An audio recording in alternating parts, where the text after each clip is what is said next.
Hey guys, today I made Rice Krispie treats. I made a dessert that doesn't require a lot of ingredients, but you can really customize it. Start off with 4 tablespoons or half a stick of butter in a medium-sized saucepan over medium heat. You want to stir constantly or the butter will brown.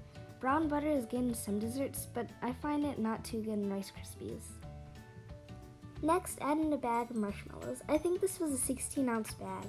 It's around 5 or 6 cups of marshmallows. Stir constantly until all the marshmallow is melted.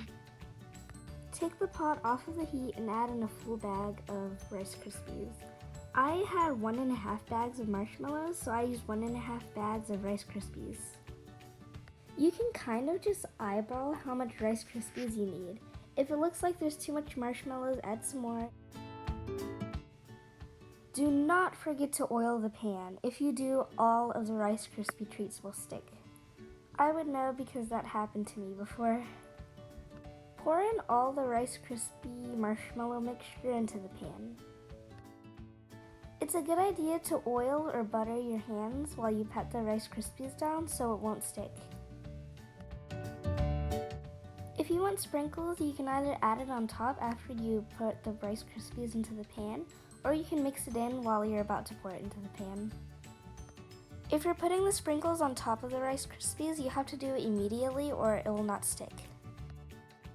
After 15 minutes, the Rice Krispies formed up and I cut them into squares. In a small bowl, I melted some peanut butter, placed it in a piping bag, and piped zigzags on the Rice Krispie.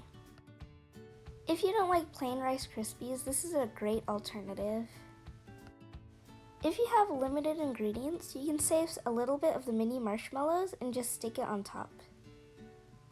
Be sure to cut the mini marshmallows in half so it can stick.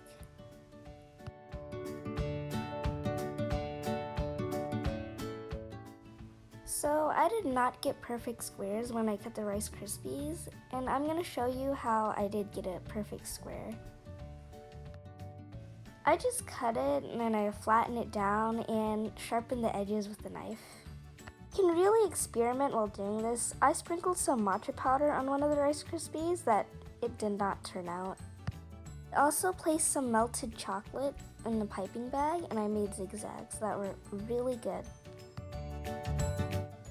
After this one, I was really experimenting, so I didn't record much of it. I made a birthday cake flavor. I added half a teaspoon of vanilla extract into a little bit of melted chocolate. The melted white chocolate will get really thick and almost Play-Doh-like. When any water content is added to chocolate, it will seize and become really thick. But I added more melted chocolate and pink food coloring and it became almost like a frosting. I spooned some of the chocolate onto a Rice Krispie and smoothed it out with a mini offset spatula. I added some pearly sprinkles onto the Rice Krispie to make it even more like birthday cake. I would not consider this birthday cake, but at bakeries you can honestly just put pink frosting with sprinkles and call it birthday cake and people will believe it. Right here are some candied orange peels. I have a recipe on my TikTok account that I'll leave down below in the description box. I melted some more chocolate and added it onto the Rice Krispie treat and added some candied oranges on.